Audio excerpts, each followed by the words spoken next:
Hello नमस्ते. So आज आले आहे मी एका पार्कमध्ये.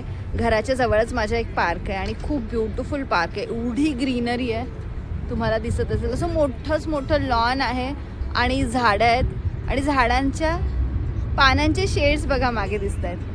एवढे वेगवेगळे शेड्स आहेत ना. खूप ब्युटिफुल पार्क आहे. आणि मोस्ट इम्पॉर्टंटली काल जे आपण बघितलं होतं चेरी ब्लॉसमची ती झाडं पिंक कलरची एपिसोड 2मध्ये, ते आपण आज जवळून कवर करणार आहोत. क्लोजअप घेणार आहोत त्या फुलांचा आणि मस्त तिकडचा एरिया कवर करूया. आणि शिवाय या पार्कमध्ये पण बऱ्याच ॲक्टिव्हिटीज आहेत आतल्या आतच. आणि वन ऑफ द ॲक्टिव्हिटीज मी तुम्हाला दाखवते. सो इथे ना यांची बो अँड ॲरोची कॉम्पिटिशन चालली आहे. इथे वर त्यांचं टार्गेट आहे. नॉर्मली आपलं टार्गेट असं हॉरिझॉन्टल असतं, समोर असतं, पण यांचं टार्गेट मात्र वर आहे. अशी आगळी वेगळी काहीतरी कॉम्पिटिशन चालली. आता हा ॲरो वर मारतोय त्याच्या टार्गेटकडे आणि तिथून तो असा टार्गेटला लागून खाली पडतोय. सो हे बघून आता आपण पुढे चालत चालत जाणार आहोत. खरं सांगायचं तर इथे येताच पहिली गोष्ट जी जाणवते ना ती म्हणजे शांतता. इतकं हिरवगार आणि फ्रेश वातावरण, मन अगदी प्रसन्न होऊन गेलंय. मॉर्निंग वॉक असो, फॅमिली टाईम असो किंवा फक्त रिलॅक्स व्हायचं असेल ना तरी हे पार्क अगदी परफेक्ट आहे.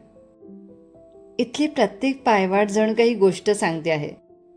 हलकासा वारा, पक्ष्यांचा आवाज आणि मनात एक वेगळीच शांतता. आणि एवढी मोकळी जागा बघून अभिज्ञाला पंछी बनू उडती फिरू असं व्हायला लागलंय. आणि ही वाली पाऊल वाट तर एवढी पिक्चर परफेक्ट वाटते ना. आणि हिच्या एंट्रीने आणखीनच ती ब्युटिफुल झालेली आहे.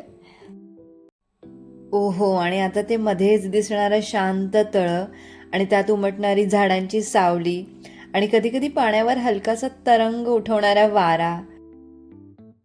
वाटतं इथेच थांबावं आणि इथेच थांबून सगळं छान बघत राहावं.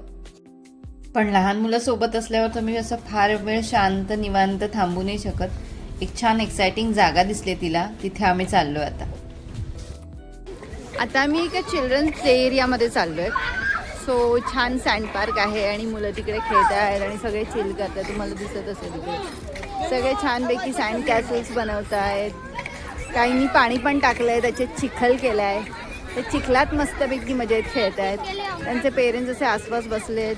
कोणी मोबाईल बघत आहेत, कोणी पुस्तक वाचत आहेत, कोणी त्यांना मदत करत आहेत, त्यांच्याबरोबर खेळत आहेत. तुम्हाला दिसत असेल इकडून. सो अशी सगळी छान त्यांचं संडे असा मस्त. आणि आज इतकं सॉलिड वेदर आहे, म्हणजे छान ऊन पण पडलं आहे, थंडी नाही आहे जास्त, एकदम प्लेझेंट परफेक्ट वेदर आहे खेळण्यासाठी. सो आज भरपूर गर्दी झाली इकडे प्ले एरियामध्ये. इकडे सगळे झोके लावलेत, झोक्यांवर खेळत आहेत सगळेजण. आणि आमचं एक मंकी इथे लटकतं आहे इकडे. कोआला हँग चाललेलं आहे आणि काय काय असे स्टंट्स चाललेले आहेत तिचे. पावणे एक तास तिथे यथेच्छ खेळल्यानंतर असे छोटे छोटे चॅलेंजेस, हर्डल्स पार करत करत आम्ही चाललो आहोत आमच्या पुढच्या डेस्टिनेशनकडे. चला बघूयात आता कुठे जाणार आहोत आपण.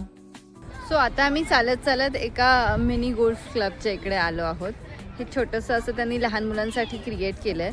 तर त्याच्यात त्यांनी 18 चॅलेंजेस दिले आहेत. म्हणजे 18 असे स्कोर कार्ड आहे आणि त्याच्यात तुम्हाला चेक करायचं की किती स्ट्रोक्समध्ये तुम्ही तो गोल्फचा छोटा बॉल त्या होलमध्ये हिट करता.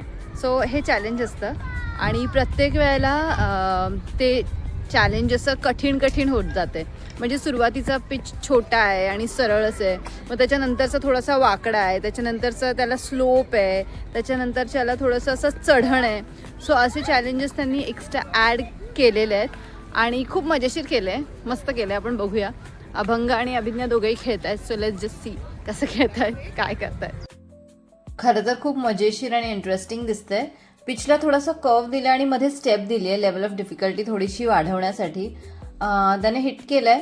पहिल्या स्ट्रोकमध्ये नाही गेलं डायरेक्टली. आता सेकंड स्ट्रोकमध्ये let's see. 1 2 3 yes, that's all good. आता अभिज्ञाचं ट्राय चाललं आहे. अभिज्ञा हॉकीसारखं खेळते गोल्फ. तिचे रूल्स आहेत. माय लाईफ माय रूल्स, माय गेम्स माय रूल्सच्या पद्धतीने चाललेलं आहे तिचं. आणि मस्त मजा करते, एन्जॉय करते सगळा गेम. सो अशी सगळी मजा केल्यानंतर आपण चालत चालत चाललो आहोत बेस्ट पार्ट ऑफ द डेसाठी. रस्त्यातलं हे पाईन कोन्सने लगडलेलं पाईन ट्री बघून आम्ही पोचलो आहोत. Ton ton टडा. सो हीच ती जागा आहे जी मला बसमधून दिसली होती. एवढी ब्युटिफुल फुलं आहेत ना, इतकं छान वॉल्यूम जवळून दाखवते. सो अशा प्रकारे हे गुलाबी कार्पेट इथे अंतरलेले आहे पाकळ्यांचं आणि इतकं सुंदर दिसतंय ना. Seriously my God, it's so beautiful. आणि गुलाबी गुलाबी रंगाचे असे ते फुलांचे जे गुच्छ गुच्छ आहेत ना, असं वाटतं त्या फांद्यांना असे गुलाबी रंगाचे ढग ढग चिटकवल्यासारखे. आणि त्याच्यामधून झिरपणारा तो सूर्यप्रकाश मला अशी ड्रीमी ड्रीमी वाईब देते. खूप सुंदर वाटतंय. सो अशा ड्रीमी माहोलमध्ये एक स्लोमो तो बनता ही है, इजंट इट? या फुलांना चेरी ब्लॉसम यासाठी म्हणतात कारण ही सगळी चेरीची झाडं आहेत आणि चेरीच्या झाडांना चेरी येण्याच्या अगोदर आलेली ही फुलं आहेत. आता हीच फुलं कन्वर्ट होणार आहेत चेरींमध्ये आणि ते झाड इतकं फुलांनी लगडलेलं आहे ना की पानांसाठी पण जागा उरलेली नाही आहे.